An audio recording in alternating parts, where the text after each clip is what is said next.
Okay, so this is part two of the list. I'm picking up from the casting calls. The closest I've come was when we did Bruce Almighty here. Now, excuse me, not Bruce Almighty, Evan Almighty. And I came this close. This close. But they were also casting for one of the Pocahontas movies that was made down south a little bit. Yes, the one with Christian Bale and Colin Farrell. Now, the casting lady from that happened to be one of the casting ladies for Evan Almighty. And so she talked to me, but their casting day conflicted with my fucking job. And I don't know how you guys feel about this, but I don't have a problem taking chances. But I wasn't with the current boss that I have now, who probably would have told me to go for it.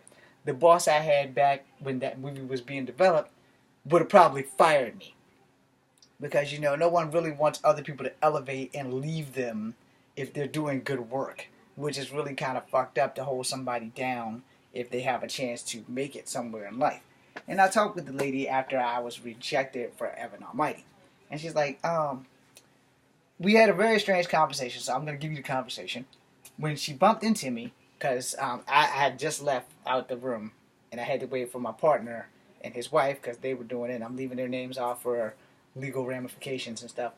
So they were in to talk with whatever was going on. I had just got out of the line, and I didn't know they were there. I kind of stumbled into them, and me stopping to talk to them is how the lady caught up with me who was doing the Evan Almighty thing. And she's one of the casting directors. She said, can I ask you a couple of questions? And I was like, okay, well, y'all didn't give me the job, so it's not like I got something better to do. And she's like, okay, let me talk to you really quickly. I'm going to ask you a few questions, and they might be slightly offensive, so at any time that you think they are offensive, I will stop. So the first thing she asked me was, what was my race? And I told her, I said, well, I'm of mixed descent. She's like, what are you mixed with? I said, well, I'm part Cherokee Indian, I'm part black, and I'm part white. She said, okay, well, I thought you were all Cherokee, and there is a casting for Native Americans down in North Carolina for the Pocahontas film with Colin Farrell and with Christian Bale, both playing a John. One was John Roth, and one was the more famous John that Pocahontas saves. So that would be John Smith for those who are aware. So we're talking, and she's like, look, if you can get down there to North Carolina, I can probably talk to these people a little bit because we need more Native American looking people to play Native Americans. And I said, well, what is the scheduling day? And the scheduling day happened to be on a weekday, on a day that I have to work. And I said, ma'am, if this thing would have been like on a Saturday, I'd be there in full Native American regalia. I don't know where I would get that, but I'll find a way. And Party Stars here does have fairly decent Native American clothing. So, not the brown one that I got, but the light tan one. But I couldn't find pants. But anyway, the whole point was, had I not been working at whatever job it was, I probably would have been discovered then.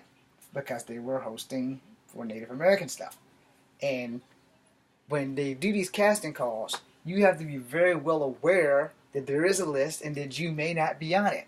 So for Evan Almighty, I was definitely not on the list. But that young lady who was a casting director did try to help me out and tell me about the one in North Carolina. The problem is, I can't drive to North Carolina because I don't really know my way down there. I mean, I would get there and wouldn't know where I was going.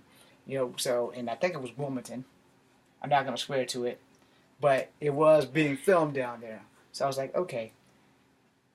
But the day that it was going to be done, which is like Thursday, Friday, I'm working. And I can't leave my job to go to a place where I'm not guaranteed that I'm going to be acting. I'm not guaranteed that I'm going to be in this film. And no matter what they pay me, I still have to keep my job. Because here's how this works. Until you are an established actor, you're pushing burgers, or you're sweeping floors, or you're cleaning toilets, or you're checking out people at the store, or you're, again, pushing burgers. You're doing some job at some capacity because you have to work, unless you're born rich. And that's just the way it was. And that is why I did not go and give up my job to go down to North Carolina to go for this damn casting call. Because if it's not written in stone, if it's not guaranteed, I'm out of a job. And now I have to hunt for another job because I chased a dream instead of being prepared. And the thing is, there's nothing wrong with chasing your dreams. I'm still chasing my acting dream. Don't think for a New York minute that I'm not. The problem is, when you're chasing your dream, you still have to live in reality. You still have to work. You can't just sacrifice everything and think, well, I'm going to be a star tomorrow. If it was that easy, everybody would be doing it. Especially now in Virginia, since there is a studio here in Virginia with the promise of Hollywood East, but no delivery. Alright? Because I know some actors here in Hollywood that live in Virginia, not Hollywood, excuse me, and they're not like popping out of the woodwork saying, yeah, we're making a movie right down here in Petersburg. Why don't you come down and try to get a job? Okay, well, when that studio opened in 2000, I was the first one there. There was no thing about the commercial saying you need to be a member of SAG or you need an appointment. It just said show up. And that's what I did. I was also the first one who they told go away. Then they stopped me for a second and said, if you make a movie and bring it back or send it back, and we'll have a talk. The talk was simple. Your movie sucked. We don't do kung fu movies. Thank you for your time. So before I went to do the movie, the first thing I did was I tried to get a job as a writer. I tried to get a job as a stuntman. I tried to get a job as a janitor. I tried to get a job as a cook. I tried to get a job as a security guard. And they basically told me, go fuck myself. They didn't do it in such a harsh manner as I just pronounced it, but that's basically what they told me. You're not a member of SAG. You don't have an appointment. Get out. Not that Hollywood East promise that was promised when they started promoting it in 1999. You see where I'm going with that? Which is why I said I really started taking this serious in 1999. So when the studio came in 2000, boom. This half-breed Native American son bitch was the first guy at that door. I was also the first guy told to go away. Now, you know, I hold a little bit of a grudge in that because my career could have took off right then and there had I been given a fair shot. Had I been given an interview. Had someone, as y'all see, I'm real good in front of the camera. You know, had someone honestly took the time to know that I went to school for performing arts. I didn't finish school for performing arts because I had some problems with some teachers who told me that 3 black people can't die in 3 months' time. You know, 5 black people die a day. I had to go to school with the obituaries. I lost my financial aid. And then I just lost my flavor for coming back to school. Which is ironic because now I'm back in school for something totally different. It's not what I want to do, but I need to do it because I need to live in reality. And Tyler Perry's not knocking down my damn door. You know? But if he ever wants to bring Madea out of retirement and make her young and shorter, like teenage Madea or, you know, I'm down. And I'm also only 5'3.5". So if y'all want to pitch that to Tyler Perry, I'm right here. Charlottesville, Virginia. Fly me to Georgia. Let's talk. Fly my ass home if I'm not sustainable to you. Now, let's get back on this list. So, when you go to these casting calls, they don't really give so much about your ethnicity, but they give a fuck about your swag. Alright? So if you're a hot Asian chick and you come in there ghettoed the fuck out, you know, you come in there, you got like the ghetto girl braids and it's hanging down and you got like some colors in the tips and all this stuff, and you're like New Age Japanese or New Age Korean or New Age Chinese or New Age Filipino, but you're ABA. So those who don't know, if you're not Asian, ABA means American Born Asian. That's the way of putting it so that you don't have to go through the letters. ABC, ABF, ABK, ABQ, AB, whatever the hell Asian nation is you're from. Alright? Not to count the Native Americans who are also fucking Asian. Alright. So, that out of the way, you know, that's just the Asian category. Then you gotta get into the black category. Is my skin too light? Is my skin too dark? Am I too small? Am I too big? Am I not ghetto enough, motherfuckers? Or am I exceptionally polite as a black man who thinks he's a white man, so I talk very polite? Okay, you see the transition of characters that I went through. And then for the white guys and the white girls, it's the same bullshit. Either your eyes are not green or your eyes are not blue. Like, contacts can't fix that. And then, you know, You go in as who you are because that's what they say they want, and then they're checking you off on this list when you walk through the door. You're like, all right, this guy, no, that guy, no, oh, that girl, let's put her over in the maybe character. And there's, so they also put the categories like this. When they advertise on the radio, they'll say such and such company is coming to Charlottesville. We're going to go to the Sheraton, the Omni, or the Holiday Inn, or whatever other hotel that they can find. And then on the radio, they list, come as you are. Please do not dress the part, but if you have headshots, bring them. And then they address it like this. We are looking for singers, actors, comedians, and whatever the fourth category is, it's like one of those miscellaneous MacGuffin categories that I have no idea what it is. But mostly singers, comedians, and actors are who they're looking for. Oh, it's modeling. Okay, so that's what it is. The miscellaneous one is modeling. It's not a MacGuffin, it's modeling. So we're looking for models, singers, actors, and comedians. Those four main bases of entertainment, and you can come to this casting call at this time and this time.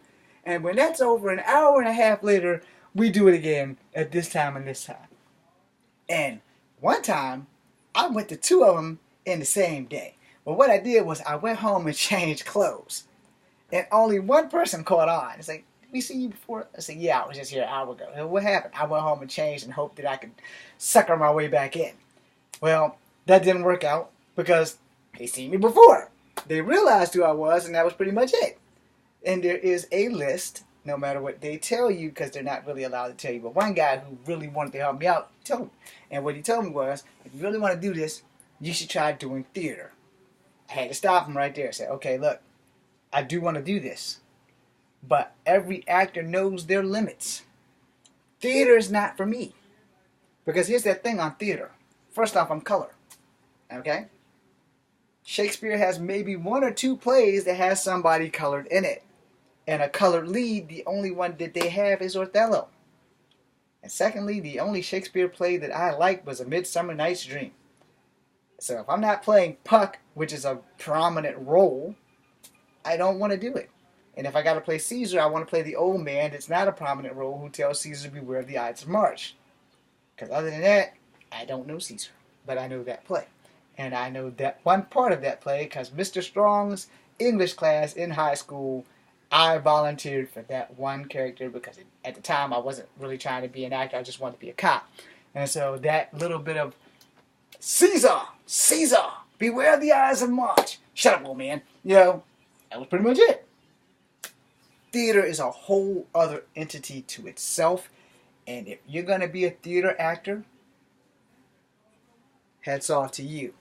Because that shit is phenomenal. It takes a lot of work. And you're damn good at what you do. I can't remember my name some damn time. So there's no way in hell I'm going to do theater. And if you ask my boy Courtney, shout out, we'll tell you that improv acting is way easier than remembering a script, remembering how you're supposed to feel during the script, writing, remembering, preaching the script. Those things come later if you ever get discovered. But when you go to these casting calls, there is a list. You will never see that list. So you will never know if you're on that list. If the list has something on there, because it's more than a list, it's probably a whole fucking manuscript. And they say, we're looking for hot Asian chick, only wears black leather, walks in, must have dreadlocks. Wait. Now I'm going with what the guy told me. If they have on this pamphlet, we're looking for a hot Asian chick, must be wearing black leather, and have dreadlocks.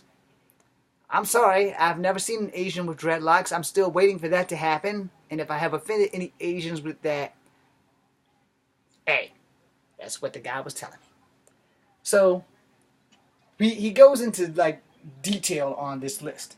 Each person that they're looking for, if you get a third of that right, that person's got a job. So let's say I'm a hot Asian chick. I don't have dreadlocks. I love leather. I come in those 4-inch platform shoes. So I'm actually 5'1", but those 4-inch platform shoes make me like 5'5", so I'm all the way up here. And you're thinking that I'm hot and I'm cool and I'm wearing my little leather on. I don't have dreadlocks. No problem. We can change some of that, or we can cake that shit in your hair until you actually have dreadlocks. You see where I'm going with this, alright? So then, let's say we want an old Santa Claus looking dude. Fucking 78-year-old man come in with his walker. He'll do. No, he ain't got nothing special about him. He has a walker. He'll do. So when we're filming him, we're gonna lose the walker. We're gonna make everyone walk around him so that he doesn't have that much to do, and he'll say some fancy line, ho ho ho. I did say they were looking for a Santa Claus guy. So, there you go. So this list has notes. And in this notes, I'm going to go to make this a 3-parter because we're at the 15-minute mark.